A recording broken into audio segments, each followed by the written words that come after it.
Bismillahirrahmanirrahim. Assalamualaikum warahmatullahi wabarakatuh. Selamat datang teman-teman di channel saya Gadi Rozaki yang insya Allah akan berbagi tips seputar apapun.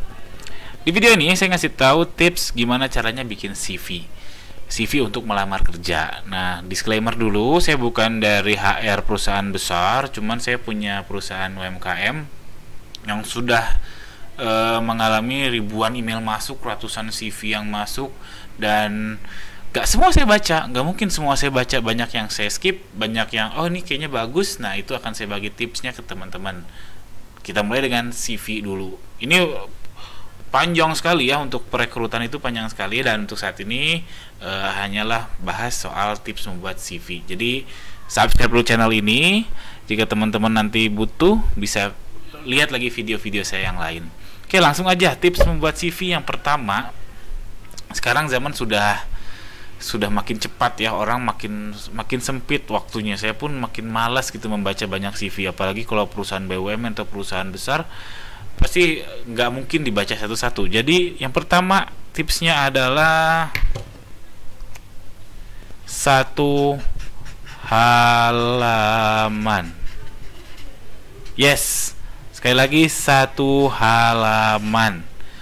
Untuk CV jangan lebih dari satu halaman. Sekali lagi, jangan lebih dari satu halaman. Nggak boleh dua, nggak boleh setengah, satu halaman aja cukup.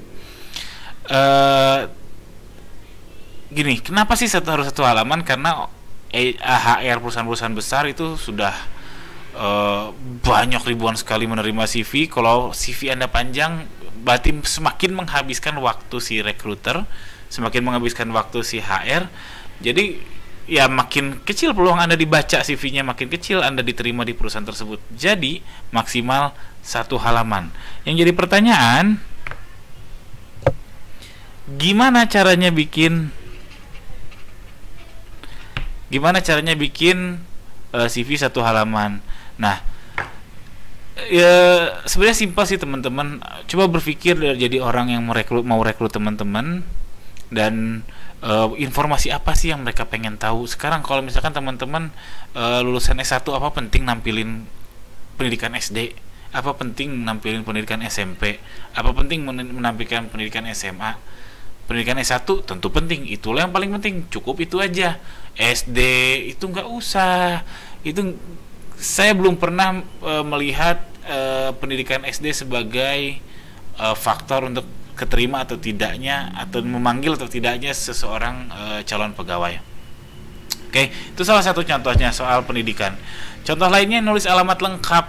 Alamat wajib ditulis biar si HR tahu bahwa Anda tinggal di Bandung kah, di Jakarta kah, di Bogor kah, di Surabaya kah, itu penting. Tapi nggak usah lengkap-lengkap amat. Misalkan Jalan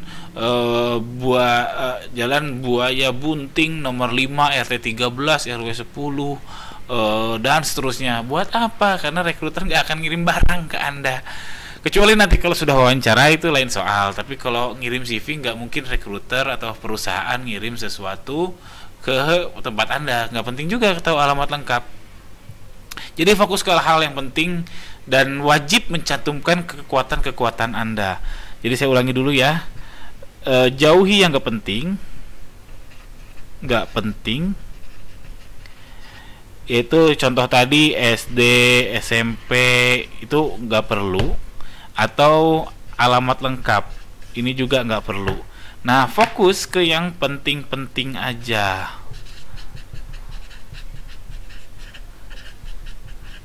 Apa itu yang penting aja? Misalkan teman-teman harus mencantumkan kekuatan. Jadi kalau teman-teman jagonya fotografi, jagonya coding, jagonya programming, itu cantumkan kekuatan teman-teman. Saya sudah pernah fotografi di alam terbuka di Gurun Sahara misalkan, itu kan cuaca ekstrim, kamera juga berbeda, cahaya juga berbeda, itu wajib dicantumkan. Atau saya pernah terlibat dalam proyek pembuatan game Mobile Legend, itu wajib dicantumkan karena itu kekuatan Anda. Lalu pengalaman kerja, ini yang paling utama, salah satu yang paling utama sebagai penentu Anda dipanggil wawancara atau tidak. Sebagai contoh, kalau Anda pekerjaan sekarangnya adalah kerja di startup gitu ya, dan ngelamar ke startup lagi, itu sangat mudah untuk menarik perhatian HR. Ya faktanya memang kejadian banyak orang yang loncat dari Shopee ke Tokopedia ke Lazada karena itu melihat pengalaman masing-masing dari calon pegawai tersebut. Jadi ini pun nggak perlu terlalu lengkap, nggak perlu ditulis projectnya apa, nggak perlu tulis, cukup dari tahun berapa ke tahun berapa, lalu job title-nya apa. Kalau ada prestasi misalkan employee of the month, karyawan terbaik bulan ini, itu tuliskan, nggak apa-apa, itu bagus. Ya, jadi ingat fokus ke penting-penting saja dan jauhi yang nggak penting ini buang, nggak penting ini buang ya. Ingat, kalau Anda sebagai HR melihat coba putar perspektif Anda, kalau sebagai HR informasi apa sih yang penting dan informasi apa yang nggak penting. Nah, buanglah informasi yang nggak penting. Oke, ini baru tips pertama. Ini tips nomor 1, yaitu wajib 1 halaman. Lalu tips kedua adalah bagus itu tidak sama dengan cantik. Beda ya. Bagus itu sama dengan informatif. Saya berulang-ulang menemukan ada CV yang dikirim dia cantik-cantik, ada gambar-gambarnya. Aduh, ini kayak mengirim gambar apa? Tugas lukisan. Padahal kan bukan. Ini CV. Jadi tuliskanlah seinformatif mungkin. Saran saya cukup pakai satu font aja, jadi nggak usah macem-macem fontnya. Ada font A, font B, aduh pusing ngelihatnya. Jadi satu font aja, bisa yang umum yaitu Arial atau Roboto. Kalau size-nya boleh diatur, itu untuk penekanan. Tapi kalau untuk jenis fontnya cukup satu aja. Please cukup satu aja karena bikin sakit mata ngelihatnya. Yang kedua, maksimal 3 warna. Nah, ini juga jangan apa ya,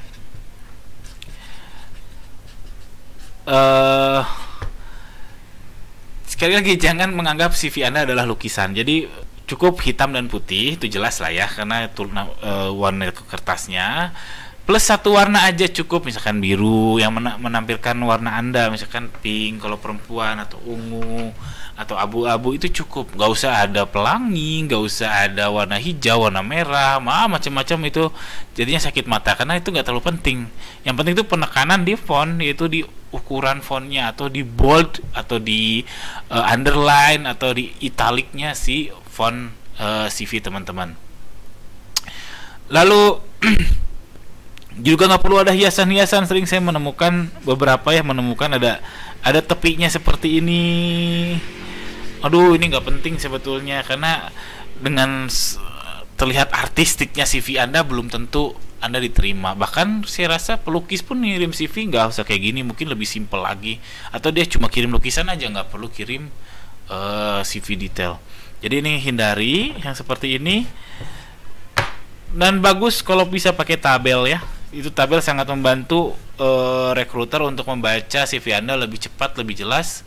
Karena tabel kan terstruktur, kolom 1 apa, kolom 2 apa, kolom 3 apa, dan seterusnya. Jadi usahakan ada tabel.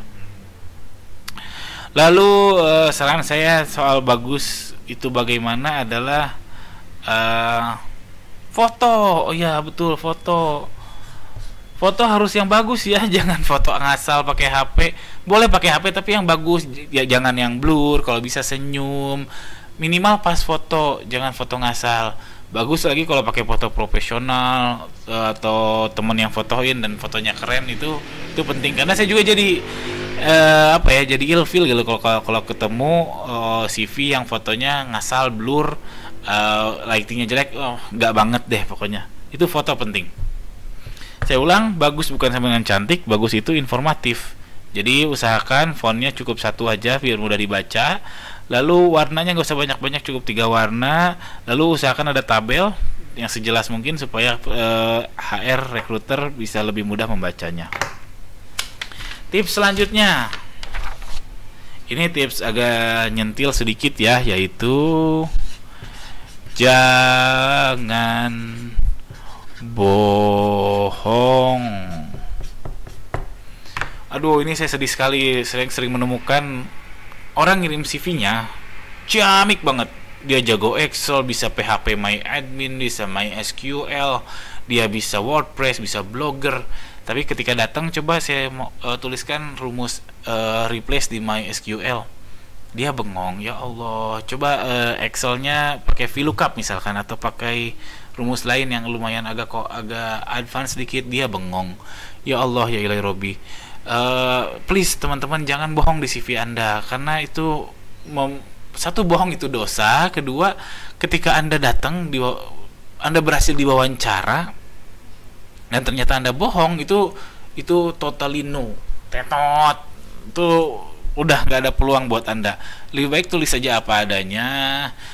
Kalau misalkan Anda Excelnya basic, ya basic aja, nggak usah ada bintang 5 atau ada saya jago Excel, itu nggak perlu. Jadi yang ala kadarnya, yang sesuai dengan diri Anda. Dan ingat, nggak ada yang ciamik 100% yang betul-betul perfect, nggak ada. Jadi misalkan Anda baru belajar MySQL 1 semester doang, nilainya pun C pula, terus Anda bisa Anda tulis di CV Anda bahwa Anda bisa MySQL. Janganlah. Kalau Anda jagonya apa, ya tuliskan jagonya apa. Kalau nggak bisa, ya nggak usah ditulis sebagai jago. Kalau mau, tulis aja di basicnya itu. Itu sedih sekali, karena ya sedih lah. Banyak yang berusaha begitu, mungkin dia nggak mau ya, karena dia memang butuh sekali pekerjaan dan lain sebagainya. Bahkan saya sempat berkesimpulan bahwa wawancara itu untuk memverifikasi CV. Jadi karena saking banyaknya CV yang bohong, banyaknya saya menemukan orang-orang itu berbohong di CV-nya. Jadi saya manggil tuh hanya untuk, benar nggak sih CV-nya, bukan untuk diskusi lebih lanjut, mendalami visinya, bukan seperti itu. Mungkin beda level kali ya, karena saya kan level UMKM. Tapi kalau di level perusahaan besar seperti BUMN, mungkin orang-orangnya sudah lebih profesional, jadi lebih jarang berbohong. Mungkin, saya nggak tahu. Oke, ini bohong itu tetot besar, jangan sampai berbohong, tuliskan apa adanya. Tips selanjutnya dari saya tentang bagaimana membuat CV yang baik adalah ya gunakan CV Builder. Itu udah banyak banget di internet, googling aja seperti Canva, itu udah oke, udah keren-keren banget. Ya pokoknya googling aja dengan keyword CV Builder, yaitu cara bikin CV yang cepet. Bagus sih menurut saya Anda bikin sendiri dari Microsoft Office. Kenapa? Dari Microsoft Word atau Microsoft Office atau dari DocX. Kenapa? Karena supaya lebih simple aja. Jadi nggak usah ribet-ribet, cukup tabel, highlight nama dan sebagainya, udah cukup. Karena yang CV Builder ini dia akan tersedia dari yang paling banyak diukir-ukirannya sampai yang polos juga ada. Nah biasanya orang terjebak mencari, karena ini rame, banyak ukirannya, dibilang bagus. Padahal seperti saya bilang tadi, CV bagus bukan berarti cantik. CV bagus adalah informatif. Ingat, informatif, bukan banyak warna, bukan banyak lukisan, bukan banyak ukir-ukiran. Lalu ini sih tips ketiga, ini tips keempat. Lalu tips kelima yang mau saya bilang adalah bikin bahasa Inggrisnya juga. Jadi siapa tahu teman-teman ngelamar bahasa Indonesia, kalau ada lamaran yang bahasa Indonesia, ya lamarlah pakai CV bahasa Indonesia. Lalu kalau ada lowongan yang bahasa Inggris pengumumannya, ya gunakanlah bahasa Inggris CV-nya. Jadi bikin 2 versi. Jadi sekali bikin langsung 2, itu bagus. Untuk persiapan aja. Lalu tips yang selanjutnya yang bisa saya kasih tahu ke teman-teman. Nah, ini juga agak nyentil sedikit, yaitu ijazah atau sertifikat ini nggak penting teman-teman. Jadi percuma teman-teman menampilkan scan ijazah, scan sertifikat di lamaran, karena buat apa? Rekruter juga nggak akan ngecek keabsahan teman-teman seperti apa. Rekruter akan ngecek kalau misalkan teman-teman memang lulusan universitas bagus, akan dipanggil dan cek di wawancara, bukan di bukti sertifikat, bukti ijazah tersebut. Jadi menurut saya itu nggak penting. Tetap stick ke 1 halaman saja. Boleh dikasih pengantarnya cukup di body email, nggak usah di PDF si CV tersebut. Oke, saya akan ngasih beberapa contoh CV. Saya akan ngasih contoh beberapa CV. Nah ini contoh yang ngirim panjang banget sampai Bahkan di awal nggak ada CV-nya, langsung sertifikat apa, sertifikat itu, langsung nilai. Ini lihatnya aja susah, bayangin, lihatnya aja susah, dia blur karena scanannya kurang baik resolusinya. Jadi gimana? Ini nggak banget. Jadi mending fokus ke CV yang 1 halaman saja. Lalu akan saya kasih lihat lagi contoh-contohnya. Nah ini simple ya, cukup warna hitam, putih, biru, dan fotonya juga keren. Dia pakai siluet gitu. Sebentar. Ini oke, saya suka. Nah ini karena fresh graduate mungkin ya dia menampilkan experience organization, tapi ini nggak penting-penting amat sebetulnya, kecuali kalau Anda ketua sebandung atau ketua sekampus, sehimpunan, itu boleh dicantumkan. Tapi kalau kepanitiaan A, kepanitiaan B, saya rasa nggak perlu. Atau ketua se-Indonesia itu keren banget. Lalu nah ini SMA kayaknya nggak perlu, yang penting kuliahnya aja. Contoh lainnya sebentar. Contoh lainnya ini lumayan simpel, saya suka. Walaupun ada ukiran-ukiran ini, tapi termaafkan lah karena cuma di pinggiran aja. Lalu dia ini betul cukup kuliahnya aja di mana, lalu pekerjaan terakhirnya yang berpengalaman yang memungkinkan untuk menjadi daya jual di lowongan kerja, itu bagus. Ini lumayan. Saya sudah pilih lagi. Nah ini oke, ini lumayan juga. Dia menampilkan skillnya, lalu ada brief singkat tentang dirinya. Saya orang yang extremely motivated, bla bla bla bla bla bla. Normatif sih ya, karena banyak sekali yang nulisnya sama persis seperti ini. Ketika saya pekerjakan, seminggu udah kabur, seminggu udah merasa nggak cocok, katanya motivated. Ya itu nggak apa-apa lah. Lalu educationnya cukup seperti ini. Lalu ada nomor WhatsApp ya, jangan lupa. Lalu work experience-nya ini cukup simple. Ini udah 1 halaman gini aja, nggak usah ribet-ribet dikasih yang aneh-aneh. Oh iya, ada yang kelewatan. Terima kasih loh yang masih nonton sampai menit ke-17 ini. Tips ke-7 ini kelewat, yaitu cantumkan referral. Nah, cantumkan referral teman-teman. Jadi kalau teman-teman pernah kerja di perusahaan Pertamina misalkan, cantumkan nama supervisor teman-teman atau atasan teman-teman di Pertamina tersebut beserta nomor HP-nya. Kenapa ini penting? Karena untuk rekruter atau HR perusahaan, daripada repot-repot manggil Anda jauh-jauh, lebih baik telepon aja si atasan Anda. Lalu nanya, bagus nggak sih nih orang kerjanya? Itu cukup sebetulnya. Itu akan jadi pertimbangan yang sangat berpengaruh ke penerimaan Anda sebagai bekerja di lowongan tersebut. Cuman hati-hati, jangan sampai asal taruh referral karena kenal Pak dosen misalkan atau profesor, tulis enaknya, nggak konfirmasi ke dia, nanti si rekruter nelpon, oh anak itu siapa ya, dia nggak tahu, wah itu berabe. Jadi pastikan orangnya dikenal, pastikan dia akan merekomendasikan Anda, itu akan sangat bagus. Tapi kalau nggak ada, mending nggak usah ditulis. Ya, jadi ini tips dari saya, referral. Kalau ada orang yang nyantumin referralnya di CV-nya, kemungkinan besar akan saya telepon kalau dia cocok.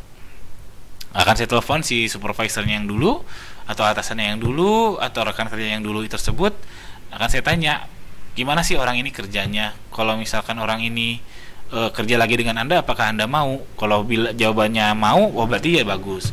Tapi kalau jawabannya nggak mau, berarti ada sesuatu. Karena nggak sedikit loh orang yang keluar dari pekerjaan karena bermasalah, masalah dengan bosnya lah, masalah etos kerjanya lah, masalah dengan rekan kerja dan seterusnya.